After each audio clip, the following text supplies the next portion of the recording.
Hello மக்களே, எல்லாரும் எப்படி இருக்கீங்க? இந்த விநாயகர் சதுர்த்திக்கு எங்கள் வில்லேஜ்க்கு ஒரு ஃபங்க்ஷனுக்காக போயிட்டேன். ஸோ என்னால் வீடியோஸ் போட முடியல. பட் அங்கே எங்கள் அம்மாச்சியோட ஸ்பெஷல் சிக்கன் கறி ரெசிபி உங்களுக்காக கொண்டு வந்திருக்கேன். அதை பார்க்குறதுக்கு முன்னாடி என்னோட சேனலை சப்ஸ்கிரைப் பண்ணாதவங்க கண்டிப்பாக சப்ஸ்கிரைப் பண்ணி வச்சுக்கோங்க. கூட இருக்க பெல் ஐக்கானையும் மறக்காமல் கிளிக் பண்ணி வச்சுக்கோங்க. வாங்க இப்போ எப்படி பண்ணுறாங்கன்னு பார்க்கலாம்.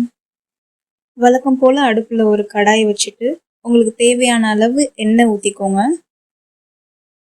ஆயில் நல்லா ஹீட் ஆனதும் அதில் கொஞ்சமாக சோம்புத்தூள், கொஞ்சமாக பட்டைத்தூள், கொஞ்சம் அன்னாசி பூ, கொஞ்சம் போல் கருவேப்பிலை, கொஞ்சம் புதினா இலைகள் இதெல்லாம் போட்டு கொஞ்சமாக ஃப்ரை பண்ணி விடுங்க. இது கூட மெலிசாக கட் பண்ண வெங்காயம் ஆட் பண்ணிக்கோங்க.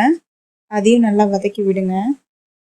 வெங்காயம் வதங்கிட்டு இருக்கும் போதே சின்ன சின்னதாக கட் பண்ண தக்காளியும் ஆட் பண்ணிக்கோங்க. கூடவே கொஞ்சமாக கல்லுப்பு சேர்த்து வதக்கி விட்டுக்கோங்க. அப்போ தான் சீக்கிரமாக வதங்கும் தக்காளி. பக்கத்து அடுப்பில் பிரியாணியும் ரெடி ஆகிட்டு இருக்கு. பட் நான் அதை வீடியோ எடுக்க மறந்துட்டேன். இல்லைன்னா கண்டிப்பாக அதுவும் உங்களுக்காக அப்லோட் பண்ணியிருப்பேன். தக்காளி ஓரளவுக்கு நல்லா வதங்கிட்டு இருக்கும் போது நம்ம அரைச்சி வச்சுருக்க இஞ்சி பூண்டு விழுது ஆட் பண்ணிக்கலாம். எப்பயுமே வீட்டில் அரைச்ச இஞ்சி பூண்டு விழுது ஆட் பண்ணால் உங்களுக்கு டேஸ்ட் நல்லா சூப்பராக இருக்கும். ஆட் பண்ணிவிட்டு இதோட பச்சை வாசனையெல்லாம் போகிற அளவுக்கு வதக்கி விடுங்க. இப்போ நம்ம எடுத்து வச்சிருக்க சிக்கன் ஆட் பண்ணிக்கலாம். இப்போ இந்த சிக்கனுக்கு தேவையான அளவு உப்பும் கொஞ்சமாக மஞ்சத்தூளும் ஆட் பண்ணி லைட்டாக மிக்ஸ் பண்ணி விட்டு கொஞ்ச நேரம் மூடி வச்சுக்கோங்க. இப்போ உங்கள் காரத்துக்கு ஏற்ற மாதிரி மிளகாய் தூள் ஆட் பண்ணிக்கோங்க. தேவையான அளவு மல்லித்தூளும் ஆட் பண்ணிக்கோங்க. கொஞ்சமாக ஜீரகத்தூளும் ஆட் பண்ணி நல்லா மிக்ஸ் பண்ணி விடுங்க.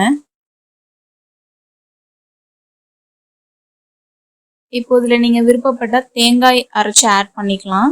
அப்படி வேணாம் அப்படின்னா நீங்கள் ஸ்கிப் பண்ணிடலாம். இப்போ இதை மூடி வச்சு ஒரு 10 மினிட்ஸ்க்கு வேக வைங்க. இப்போ இந்த சிக்கன் வெந்துட்டு இருக்கட்டும். நம்ம வீட்டுக்கு பின்னாடி வயல் சைட்லாம் போய் சுற்றி பார்த்துட்டு வரலாம். பாருங்க எவ்வளோ சூப்பராக இருக்குன்னு. நம்ம சிட்டி சைட்லாம் இது பார்க்குறதே ரொம்ப ரேர் தான். அப்படியே இருந்தாலும் அவங்க அது சரியாக மெயின்டைன் பண்ண மாட்டாங்க. வில்லேஜ் சைடு வந்தாவே ஒரே பீஸ்ஃபுல் தாங்க. கண்டிப்பாக நீங்களும் ஃப்ரீ டைமில் உங்கள் வில்லேஜ் சைடு போய் ஜாலியாக என்ஜாய் பண்ணிட்டு வாங்க. இப்போ வாங்க நம்மளோட சிக்கன் எப்படி ரெடி ஆகிட்டுருக்குன்னு போய் பார்க்கலாம். அண்ட் ஃபைனலாக நம்மளோட சிக்கன் ரெடி ஆயிடுச்சு. இதுக்கு மேலே கார்னிஷ்க்கு கொத்தமல்லி இலை தூவி தென் ஸ்பைஸ்க்காக நீங்கள் பெப்பர் பவுடர் ஆட் பண்ணிக்கலாம். இல்லை வேணும்னா ஸ்கிப் பண்ணிக்கலாம். இந்த வீடியோ உங்களுக்கு பிடிச்சிருந்தா கண்டிப்பாக சப்ஸ்கிரைப், ஷேர் அண்ட் லைக் பண்ணுங்கள். தேங்க்ஸ் ஃபார் வாட்சிங்.